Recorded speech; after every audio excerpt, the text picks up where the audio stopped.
दोस्तों, अशोक ज्ञान में आप सभी का स्वागत है। हमारा संधि चल रहा था संधि प्रकरण, जिसमें हम स्वर संधि पढ़ चुके थे। आज हम सब पढ़ेंगे व्यंजन संधि। क्या पढ़ेंगे?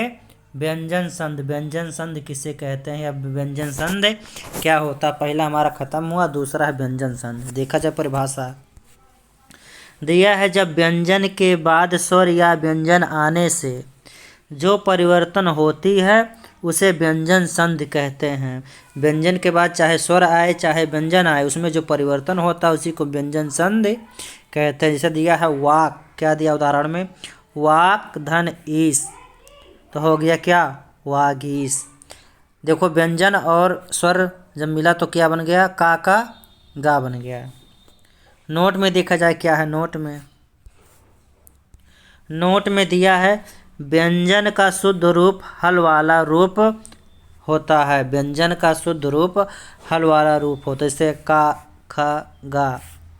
शुद्ध या मेल व्यंजन का, खा, गा आदि के साथ नीचे लगने वाले तिरछी रेखा को हल कहते हैं। क्या कहते हैं? हल कहते हैं। क्या? शुद्ध या मूल व्यंजन का, खा, गा आदि के साथ नीचे लगने वाले तिरछी रेखा, जो दिया है लिखा का में लगा है, खा में लगा है, गा में, ये जो तिरछी रेखा है उसी को हल बोलते हैं। अब एक एक नियम हम व्यंजन संधि का पढ़ेंगे। पहला दिया है नियम पहला व्यंजन संधि के दिया है, स्वर प्लस व्यंजन मिलकर क्या बनेंगे? व्यंजन संधि। दूसरा, व्यंजन प्लस स्वर जब आपस में मिलेंगे तो बनेगा आपका व्यंजन संधि। तीसरा है, व्यंजन प्लस व्यंजन जब आपस में मिलेंगे तो व्यंजन संधि बनता है। अब एक एक नियम हम देखेंगे। पहला नियम हमारा है, वर्ग के पहले वर्ण का तीसरे वर्ण में परिवर्तन।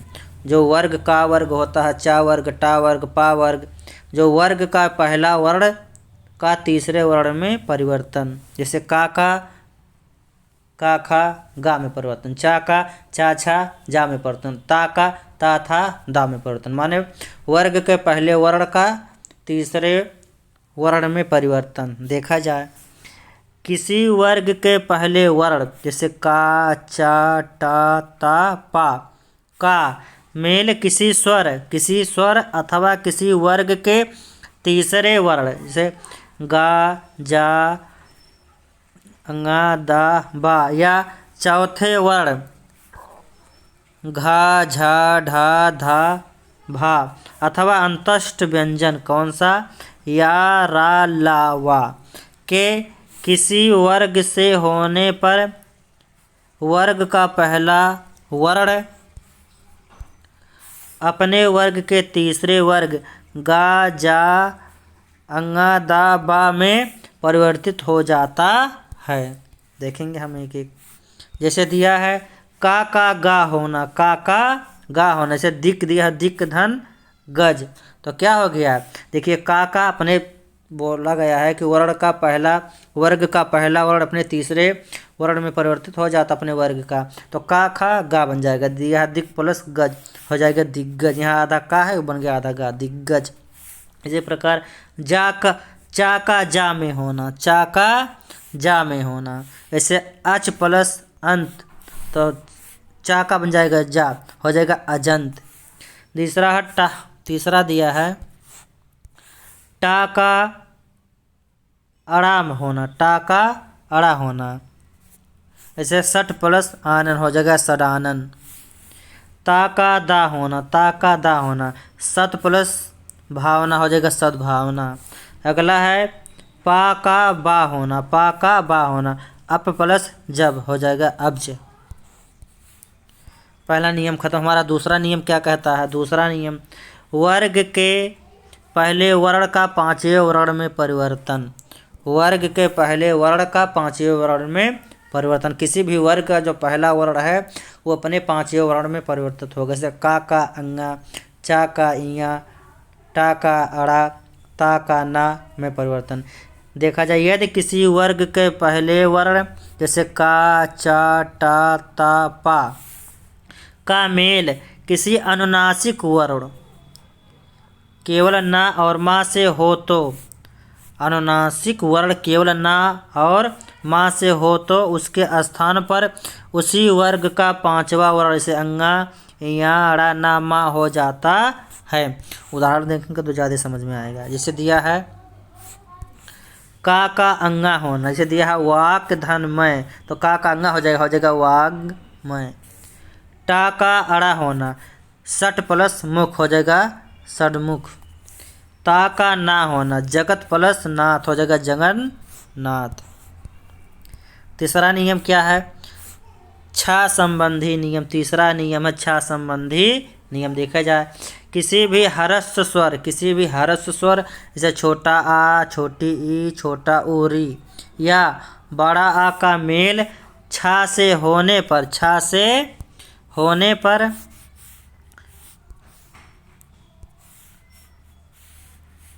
छा के पहले चा जोड़ दिया जाता है। अब से देख लिया जाए, किसी भी ह्रस्व स्वर जैसे छोटा आ, छोटी ई, छोटा ऊ और री या बड़ा आ का मेल छा से होने पर छा के पहले चा जोड़ दिया जाता है। जो छा है आपका उससे पहले चा जोड़ दिया जाता है। देखा जाए उदाहरण दिया है स्वाधन छंद, क्या होगा स्वच्छंद। परिधन छेद हो जाएगा परिच्छेद। अनुधन छेद हो गया अनुच्छेद। वृक्ष धन छाया वृक्षाया। आधन छाधन आच्छादन। देख लीजिए सब में छा के छा के पहले चा, देखो छा के पहले आधा चा, छा के पहले आधा चा जुड़ा, छा के पहले आधा चा, छा के पहले आधा चा और छा के पहले आधा चा जुड़ा। चौथा नियम क्या है देखा जाए, ता संबंधी नियम। ता संबंधी नियम देखा जाए पहला, ता के बाद यदि चा और छा हो तो ता के बाद चा और छा हो तो ता का चा हो जाता है। ता का क्या हो जाता है? चा हो जाता है। जैसे उत धन चारण तो हो जाएगा उच्चारण। जगत धन छाया हो जाएगा जगत छाया। ता संबंधी दूसरा क्या नियम है, ता के बाद यदि जा और झा, ता के बाद जा और झा हो तो ता जा में बदल जाता है। ता जा में बदल जाता है। जैसे सत प्लस जन क्या हो गया सज्जन। ता का क्या बन गया जा। उत धन ज्वल हो जाएगा उज्ज्वल।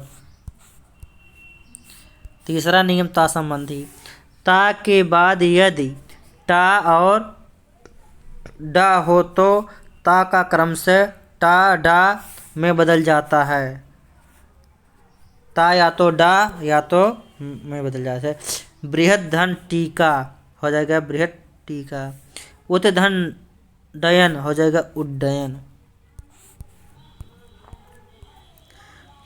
अगला है ना संबंधी नियम। क्या?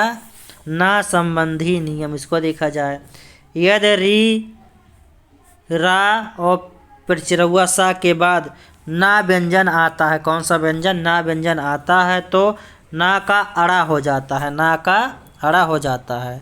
उदाहरण देखा जाए, दिया है राम धन अयन क्या हो जाएगा रामायण। परिधन नाम परिणाम। भूधन अन भूषण। छठवां नियम है माँ संबंधी नियम। क्या? माँ संबंधी नियम देखा जाए, माँ का मेल यदि या रा ला वा बड़ा सा और मूर्धन्य सा छोटा सा हा से हो तो सदैव अनुस्वार ही होता है। इसे समधन योग संयोग, समधन लाभ संलाप। अगला हमारा है माँ संबंधी अगला नियम, माँ का मेल का से माँ तक के किसी व्यंजन वर्ग से होने पर माँ उसी वर्ग के पंचमाक्षर माने अनुस्वार में बदल जाता है। जैसे समधन कलन संकलन, समधन पूर्ण संपूर्ण।